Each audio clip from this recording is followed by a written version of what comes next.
Hello YouTube, today I have an absolutely stellar video for you fine folks. That's because I am showcasing this deck that every YouTuber under the sun is going to be showcasing for the next week and a half. Joltik Gholdengo box. This deck is just so absurd. Okay, so we take two decks that have a very reliable turn 1 into turn 2 game plan of Gholdengo and Joltik. Jolting charge and just start making it rain on your opponent. And just smash them together, sacrificing some of the absurd consistency of both decks, and then we just say, fuck it, we ball. And just is the most beautiful thing I have ever seen in the Pokemon TCG. Okay, so if we exist only in theory Pokemon land, where you don't go off of how the deck plays and just how the deck is supposed to theoretically run, this deck is one of the craziest decks of the season. Maybe of all time, although I know the Pokemon TCG has a storied history of absurdly broken decks. And that's just because of the absurd nature of the toolbox of attackers you now gain access to with this deck.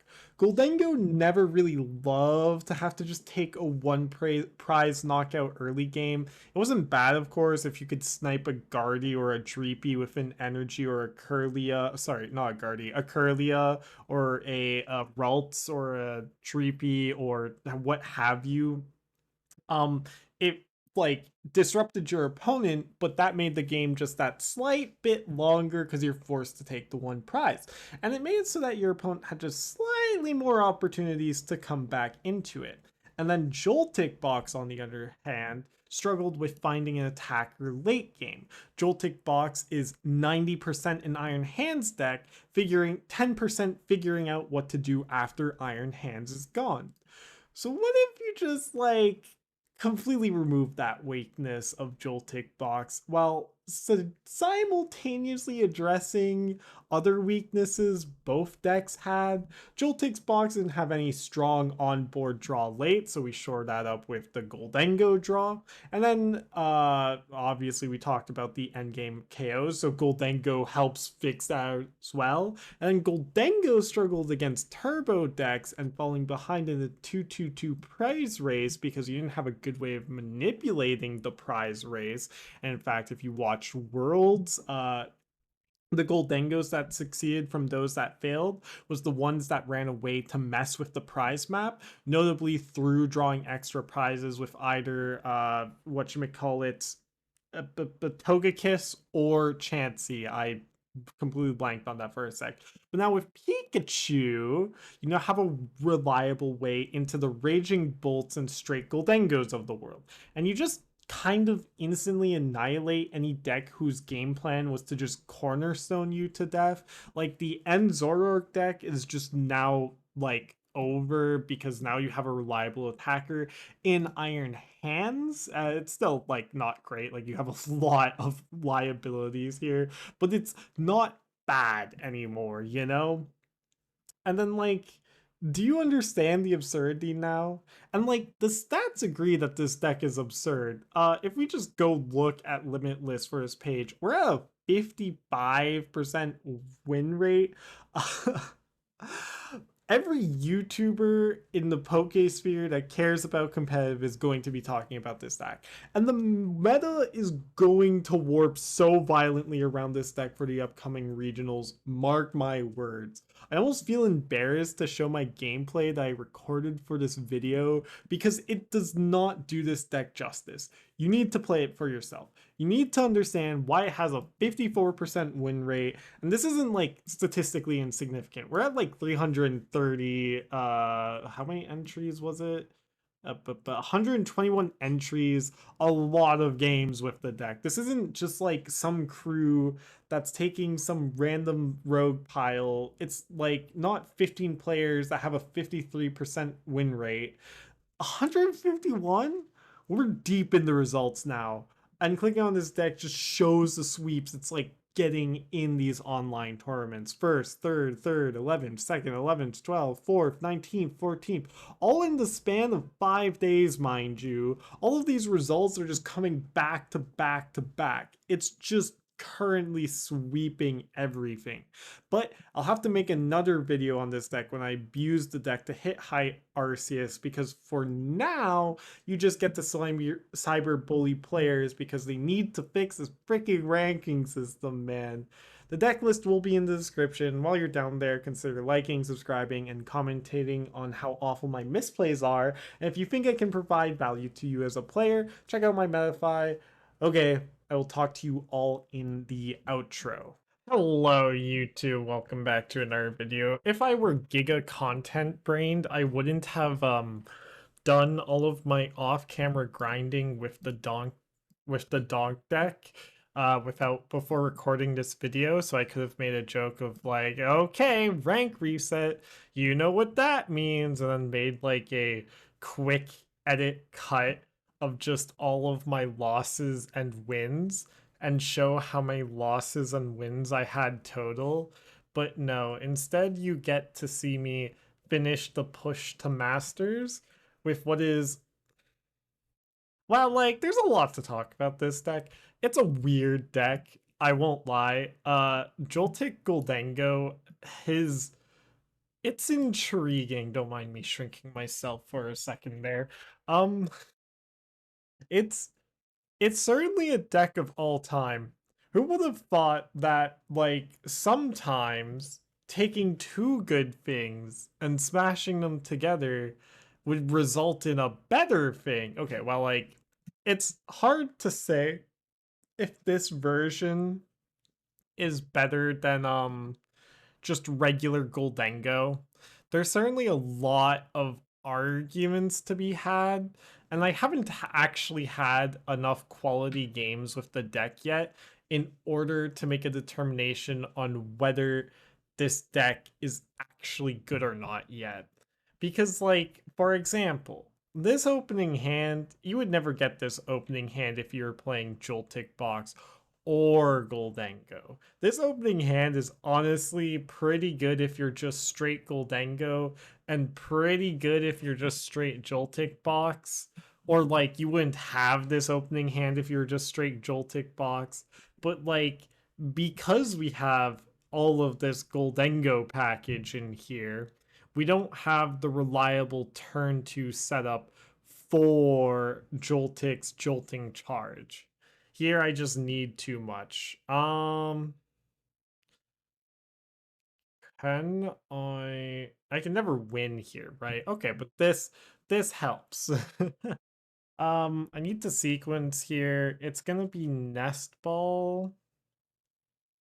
Wait, Fighting Energy. Wait a second. I'm too busy trying to figure out what my opponent is playing. I think we're going for the hands here, just regardless. So in that case, we need to go Buddy-Buddy for Joltik Gimmighoul. This Buddy-Buddy is always being used for these two. Then I have to use Petrel for another Nest Ball here. We'll go Petrel for Nest Ball. Oh, wait. Please be here. Okay. This is why you should prize check, kids. If I didn't have Latias there, this is basically an instant concede moment. That's definitely my weakest point as a player. It's just I'm way too lazy with my prize checking. Just a glaring weakness in my game. Nothing too major, you know. It's not like I've lost many a games because I'm too lazy to take the 2 minutes at the start of the game. Okay, it is kind of absurd prize checking, I'm not gonna lie. There's a reason why I don't do it. I would lie and say it's in some sort of protest towards the game and like, well, I shouldn't have to prize check, but in actuality, it's just because I'm lazy. If I'm gearing up for a tournament and stuff like that, that's the other problem. Prize checking online is, oh, it's okay, that makes sense. It's Garchomp, Cynthia's Garchomp. I was wondering, I didn't have enough information to piece that together with just what I had. I had Monkey Dory, attach fighting active pass. Like, this could have been Okie dokie for all I knew. So in this instance, this matchup's pretty easy. You just chase down the Roselias, especially with Iron Hands available. Ooh, if they're smart, they evolve Roselia here. If they don't know how this matchup works, though, they just go double goodbye. Okay. So the reason why you chase down Roselia is because not for Gholdengo, because they're always forced to have to use the second attack of Gholdengo, but just for your lightning type attackers. Ideally, I find an Arven some point in time. I do just use this Nest Ball. We have Fez down as well. That's the other thing. Like, basically, eliminating the Roselias. Let me be coherent here for a second. Am I? Holy Gholdengos are prized. So 2 Gholdengos are prized. We do still put down this Gimmighoul. We do boss's orders and kill Roselia. Like, I unironically do not care about Garchomp at this point for so many different reasons. I'll explain that on my opponent's turn. 1, Garchomp's first attack is unable to one-shot Fezandipiti, Iron Hands, and all these other things. And Garchomp's second attack, the 260, discards both energies attached to it. Now, my opponent has had a slow turn here, but the way you win the Cynthia's Garchomp matchup and the reason why it has such an abysmally low win rate is just because if you're able to pressure the Garchomp's players' support Pokemon, such as Roselia, and like unironically Monkey Dory is not a bad idea most of the time either. But if you're able to chase these down and kill them, you're in a better position overall. Like here, my opponent is completely screwed because if they bench another Roselia, I just knock it out with another boss's orders. And if they try to one-shot my Iron Hands here with Crispin, then that opens up the counter KO with my Gholdengo and gives me 2 turns basically before they can one-shot me again, unless they find another Crispin. Does that all make sense? Did you get that? You better be taking notes. There will be a test. Like here we got the Crispin. This is all contingent on them having the second fighting in hand as well, which isn't always a guarantee either. Yeah, so yeah, they're just what? Okay, that's a misplay. My opponent has to kill my Iron Hands here. They just have to. Like you can't take this off turn. And they had Unfair Stamp. Unfair Stamp could have drawn them into a fighting energy. Maybe they just didn't do their math right. But yeah, because here's the Corkscrew Dive. It's only dealing 200 because it only deals 100 damage base. If they had the Roselia up, then that would have been good. But so here, this is still a tough position. But if we're forced to take an ooh, this went from tough position to the most free position I've ever had. Oh, please. Okay, we weren't that lucky. We'll grab the Arven for the follow-up next turn, because we just go Arven here. Prime Catcher, Air Balloon. And at this point, no, I still chase down the Roselia. Even though I'm in like a completely winning position, I still need to focus on this. Monkey Dory is just never going to be relevant this game. I should never let it be relevant. And my opponent has no way of self-damaging themselves. So if I just remove Roselia as a play, or Roserade, sorry, as a play this entire game, then my support Pokemon on the bench, such as Fezandipiti and even my Gholdengos, can experience a relative large amount of safety. And now, with 4 prizes taken, and my opponent forcing my opponent's hand to actually knock out my iron hands, I can actually go into the secondary attacker of Gholdengo. And even if I can't generate the one shot this turn, which isn't that likely, or in this upcoming turn, if my opponent goes Iono into knockout. Okay, well, that's an interesting. This is an interesting build of Garchomp, but they just lose from here. Because now I get to push up Gholdengo, draw 2, retreat, push up Gholdengo, draw 2, draw 3 with Fez. I need 1, 2, 3, 4, 5. Don't get me wrong. I still need a lot of energies here. Ooh, and they are knocking out my iron hands, which I think is actually a mistake in this instance. Ooh, but Fez stays alive. Ooh. This is their only out, which I applaud my opponent for finding. We do just need to coin bonus twice here. Didn't find it. And that's game. Retreat. Iron Hands. Boss's orders. Thank you very much. Even if I hadn't found boss's orders there, we're still just completely winning. We needed 2 prizes left. My opponent needed 6, and they had.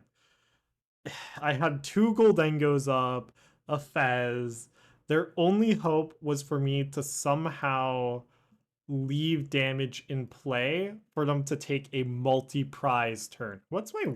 Am I on a win streak with this right now? I don't think so. Yeah, I what was it? I forget what I had faced right before. And I don't even know if it was with this deck. I think I was playing my Raging Bolt without Birds deck. But I had played a game against an Archaludon player where they were really smart and forced me into taking just a single prize board state, leaving them to just finding boss for game because they had 2 Duraludon up and blah blah blah yada yada. Do you want to go first? No. See, that's one of the strengths afforded to this deck, however, is that even if you're forced to go first, you're completely fine. In this instance, we can open Gimmighoul and see if we want to force my opponent into a single prize board state. But we have a really good opener here. Rock Scouting is really strong in this deck, if that wasn't at all clear. I'm assuming this is Dragapult. That's where my mind's immediately going. Could be a Pidgeot Charizard, I guess, but I would be pretty surprised at that. Most of those lists have just completely cut Budu at this point in time. Or Marnie's Grimstar, I always forget about that deck. This is a very, very easy matchup for my deck just because if they don't have anything, Spike move. So that telegraphs to me that they have the rare candy. Um, we're gonna Arven here. We're gonna Arven for Air Balloon Nest Ball because we don't want to be playing Latias here if we can avoid it. So we grab Nest Ball, we grab Air Balloon, we do a quick tries Checkaroonie, Prime Catcher, lots of all Gholdengo, 1 Gimmighoul is prized. 2 Joltik, Latias is here, Pikachu is here, Miraidon is here. I've been debating cutting Miraidon, honestly.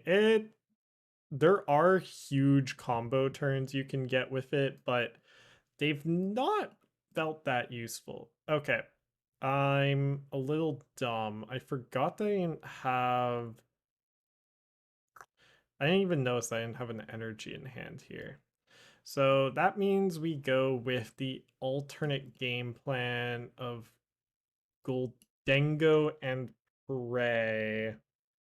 I should have grabbed whatchamacallit, Buddy-Buddy Poffin, but it's fine. We're just gonna win this regardless. We have a very good hand to just win this regardless. If all they do is evolve Grimmsnarl here, knock out Gimmighoul, I can make an argument that I can win from here, but it's gonna be a little tough. I won't lie.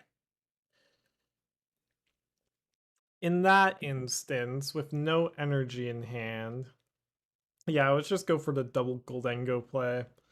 It's not a great play. Oh my gosh.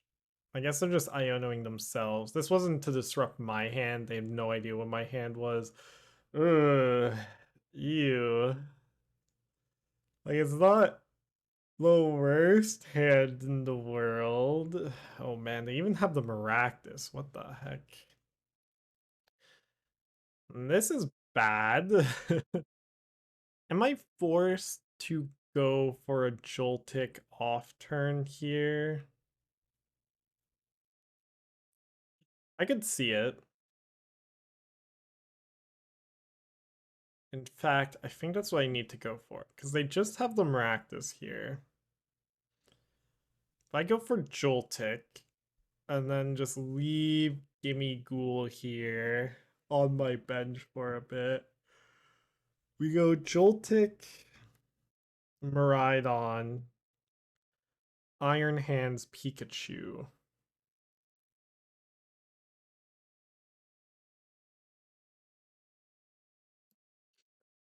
Let's definitely Joltiking.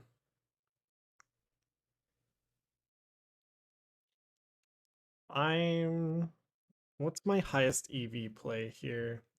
Sometimes you're just left with bad choices. Part of it's my own misplay. I even noticed I didn't have access to Joltik at the start there. Another part is that they just kind of had it here. Whatever I bench needs to be able to attack.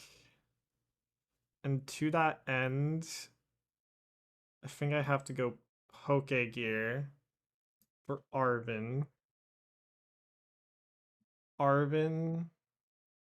Let's grab Air Balloon Nest Ball again. Air Balloon.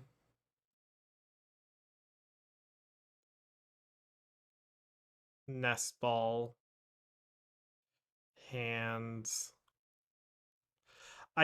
The Maractus is a big problem here. Like, I can't bench any liabilities. I'm gonna leave my Joltik here. There was a consideration of Prime catching up Maractus. But that feels... That might have been correct just to force them to have to commit to some way of retreating at this turn, either Arven or an Air Balloon. But in this instance, this is where I'm not sure if this deck is just strictly better than regular Gholdengo. Because if I'm regular Gholdengo here, I am like just completely chilling. It's not even funny. But this version of Gholdengo, which is just Joltik box with Gholdengo slapped onto the side of it, is really reliant on getting a lot of energies into play with Joltik.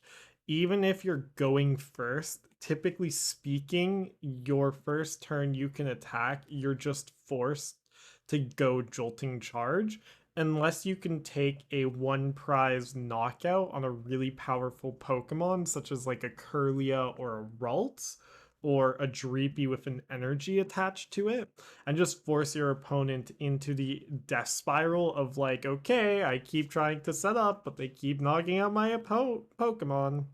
Here, I have neither game plan available to me because my opponent just had Marnie's Grimmsnarl available to them on their first turn that they could attack. which is a problem. And then they just have the secret box, and then they Arven for it. So yeah, once again, I could have forced them to have to commit to like a Maractus angle. Interesting that they bumped their own spike move. So they're gonna knock out my Gimmighoul here. Knock out Joltik, knock out Gimmighoul. Unless they want to set that up for multiple turns in the future. But I feel as if my opponent just takes the 2 prize here. And that disables me from being able to use Prime Catcher. Yes. As Prime Catcher, you're forced to switch one of your own benched Pokemon. Right? I'm pretty sure you like can't play it with an empty bench. We'll figure out what the client says in 1 second here. That's always what I remembered, so I'm pretty sure I'm correct. Oh, you can. Okay. So it's if your opponent doesn't have any bench Pokemon. In this instance, we do just go. I have to Artisan for a Gimmighoul, unfortunately. I do need one in play because as Iron Hands, we cannot expect to be alive forever. Oh, I missequenced. We're just gonna move on. It was Prime Catcher and then play the Artisan into Levincia to get rid of their access to their own Artisan so that they couldn't Iron Bundle me and knock out my Gimmighoul again. Ugh, whatever. Next game. That's what I mean. Like, you lose the consistency of the turn 2 jolting charge guarantee, and you lose the consistency of the Gholdengo turn 2 attack. And it's not necessarily clear if you want to go first or second. This deck blind wants to be going second just because of how powerful it is to set up the turn 2 jolting charge or the immediate jolting charge. But there's an argument to be had with Gholdengo, right? If you are going first and you can get the nuts of triple Gholdengo plus Genesect, which isn't that hard to set up. Ooh, mirror match? I believe this is the mirror match. Let us see. I have no idea what to do here. I think huh? Okay. In this instance, I do believe it's just gonna be set up Pikachu, set up a Gimmighoul. But that's not entirely clear.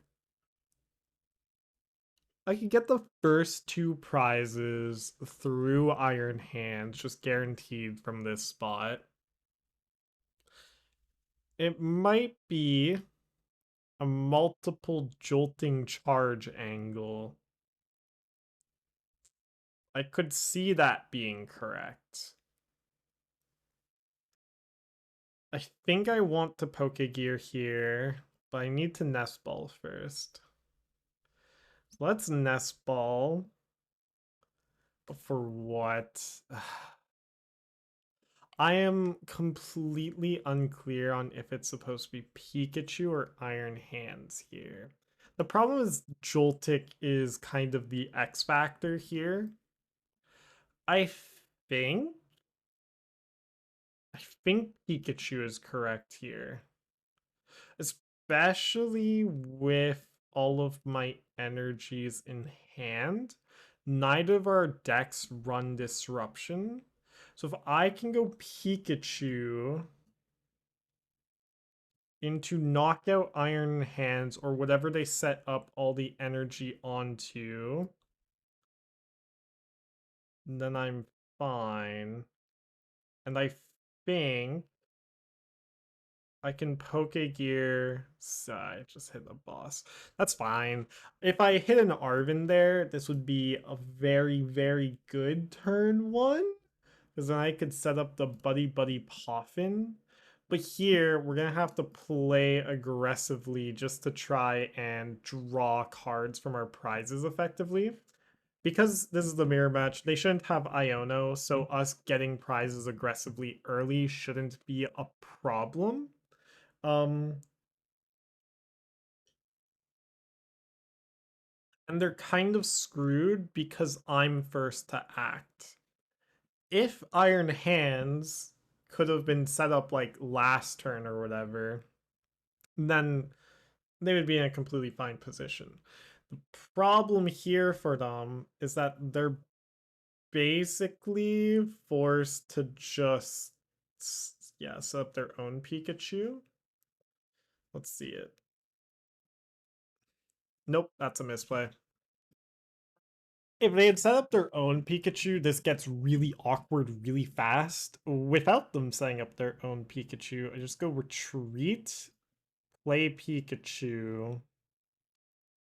Okay, but what do I have Superior in hand. I do attach this metal energy. And we go discard, discard, discard. And then we can attach the, yeah, okay. So we go here. Then do I Nest Ball? Let's Nest Ball to see if I grab a Gimmighoul here. Basically, no Arven prize, no Brox's prize, no Buddy-Buddy prize. Maybe one Buddy-Buddy prize. I forget if... No, no Buddy-Buddies. This deck only runs 3. No Levincia prized. Okay, it's not ideal, but we can set up this Gimmighoul just because they don't have a threat of a 2-prize turn here with Iron Hands Gimmighoul, and they have no attackers left over. So, like, I'm probably overthinking this play, but you need to think while playing the Pokemon TCG. There's so many different angles to consider. If you don't consider them all, that's when you get punished. And it's when you find those gaps when your opponent didn't consider everything that distinguishes you from other players in this game. But yeah, so they don't have any hand disruption, so it just comes down to whoever can get the first 2 prizes. I can now Pokégear for Arven to get a Gholdengo setup for next turn. But regardless, we're in a good position here. There's the Fez. We can just chase that down now.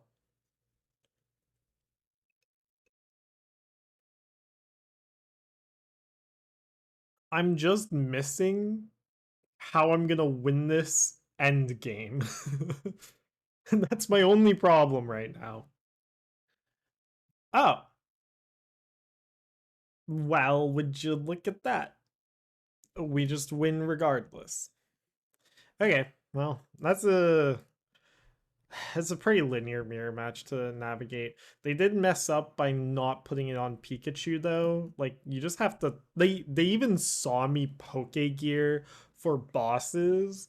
If you think your only game plan to win there is to try and get the first 2 prizes off of Joltik to then be able to get the next few prizes with Pikachu, I could see that. But that is also another problem with this. I am just hitting every heads with this deck is that you can't just sit there, twiddle your thumbs, and jolting charge ×2, right? Like if you jolting charge twice, you're probably so far behind at that point that it's just over. It's just done. What? My opponent just like wants to go grab a snack as they queued up. Done. So I'm going second. This isn't a bad hand. I've certainly had worse. It's not a great one though, but we can Arven. This is where the Miraidon's really useful. Um, this is gonna be a weird matchup.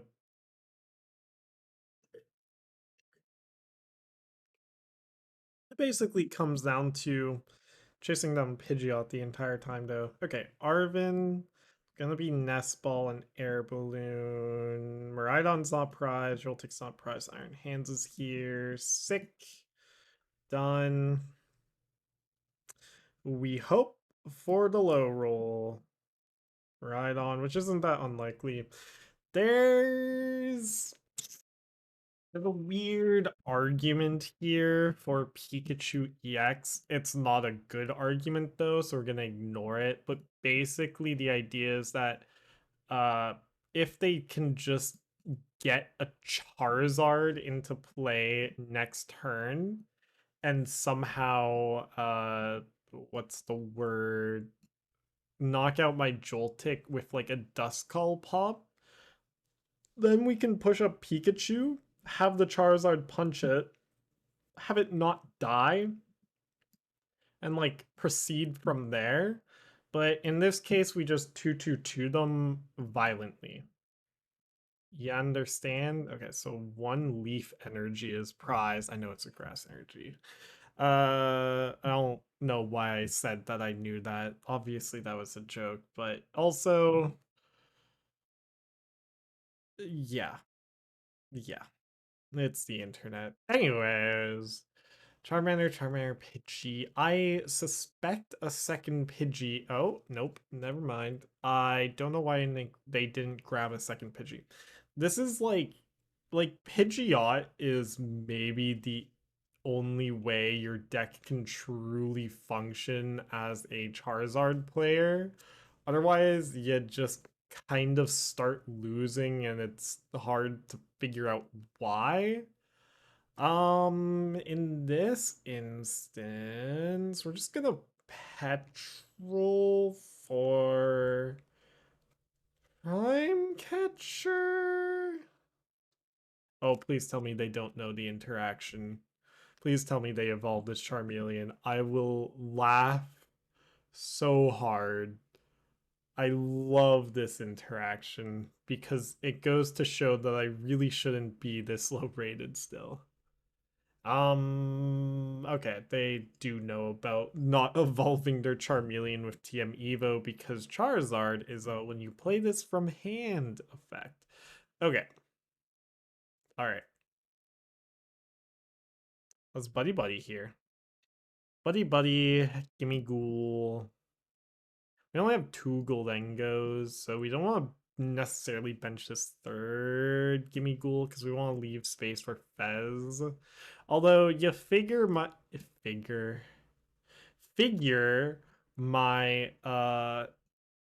Fez is or like my Joltik or my Iron Hands is getting knocked out next turn. I forgot to check for Prime Catcher. Let's use Artisan real quick. Don't worry about that. Okay, it is here. We don't grab anything off of that.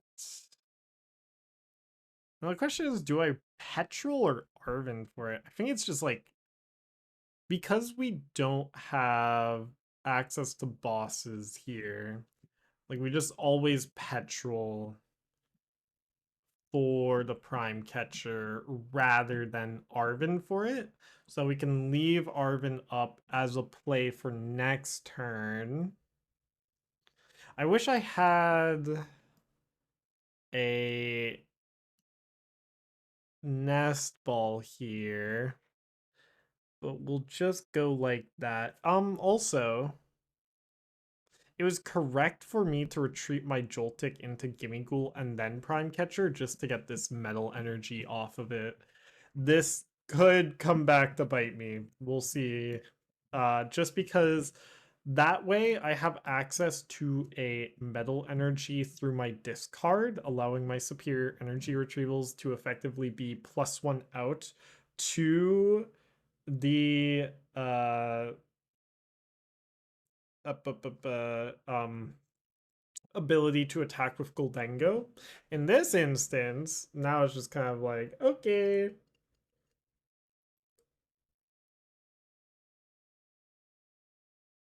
Tatsu, what are you doing here?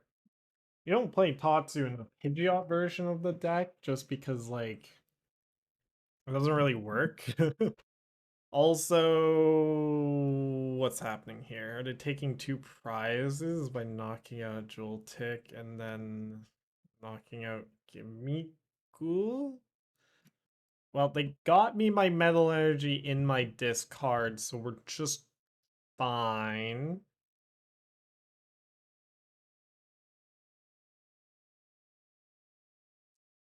I am confused as to what my opponent's game plan is here, though. Charmeleon, evolve into Charizard, knock out Gimmighoul?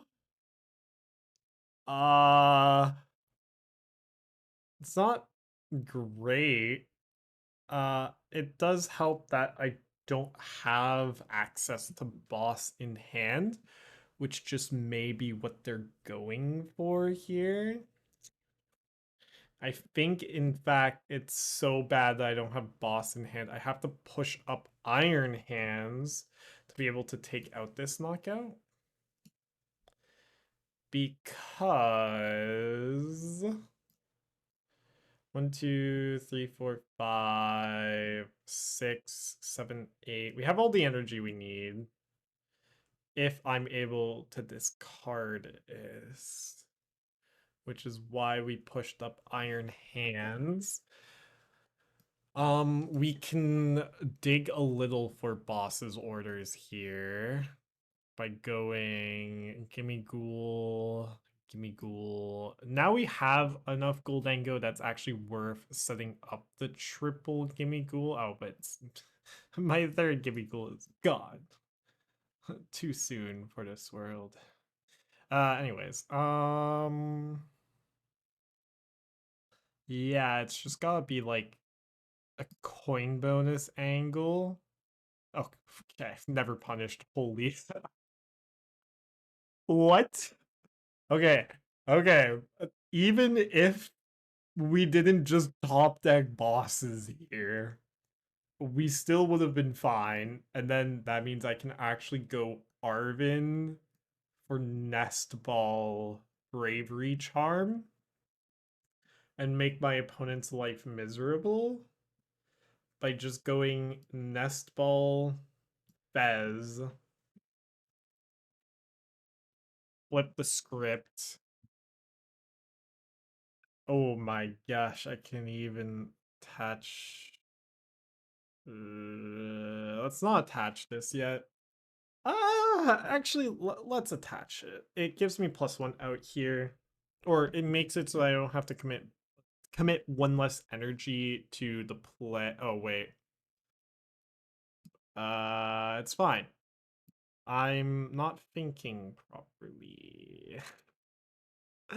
Forgot Arven's a supporter for a second there. We're never gonna speak of this ever again because it probably isn't gonna matter. We'll see. Whoopsies. Superior energy retrieval. Bravery Charm's just completely worthless at this point. So let's go here. 1, 2, 3, 4. 1, 2, 3, 4. I don't need to bring these all back. Let's leave 1, 2, 3, 4, 5, 6, 7. I want to leave this energy available to me. But no, that was the oopsies. Oh wait. And I should have. This is what I get for recording late at night while playing Pokemon. Just misplays galore. Now, although I didn't even think about this, it doesn't even matter because I just need a single prize knockout on the following turn here. So one of the problems here could have been they Chiyumi, or yeah, Chiyumi here. In which case this would have been kind of a nightmare scenario. But it looks like they have to cope Iono, hope to draw into an out to Fez, and hope that I can't one-shot a one prizer next turn. Oh, and there's like no point going for the Chi-Yu at this point. Is this just completely admitting defeat? They still have a chance. They only need 4 prizes to be fair. But like they need so much here. It would have been better if I could have you know, taken my 2 prize knockout with iron hands to knock out that Pidgey, but it's fine. I think we are just oh, that's not what you want to be doing. No, opponent. Coin bonus for 2. And that's game. Okay, I massively threw, but we were so far ahead that didn't even matter. Let's go. See, if I didn't need the one, it was unironically correct of them there to retreat Chi-Yu into Fezandipiti just to force me to have 5 energies instead of just 2, because that would have made my outs reduced from basically anything to needing like superior energy retrieval plus 1 more out to an energy. But how many games before Master League? Okay, well, that was a good demonstration of the deck, a good demonstration of its strengths and weaknesses, and a good demonstration of my strengths as a player while recording a YouTube video. I shouldn't be this bad. There's no excuses because I stream all the time and I have won 2 tournaments so far while streaming. But to be fair, that was with Raging Bolt and Crystal Thorns, which, like, we have to admit deep down in our hearts is not the most mechanically skilled decks to pilot in the world, but I'll leave you with future plat for the outro. Yeah, we have the making of a really absurd deck now. Welcome to the outro. Uh, but yeah, just I wish I was in high Arceus. To be fair, I haven't really had the ability to grind out to get to high Arceus for a bit, so we're just kind of rambling, and I wanted to put out a video today so you get to see me bully the Ultra League players that or just the whatever wide range of players I faced today. I forget what it was, but anyways, I hope you enjoyed. Once again, do consider hitting like and subscribe, especially if you made it this far into the video. If you're not already subscribed, I applaud you. You do you, boo. Anyways, I will see you all in the next video.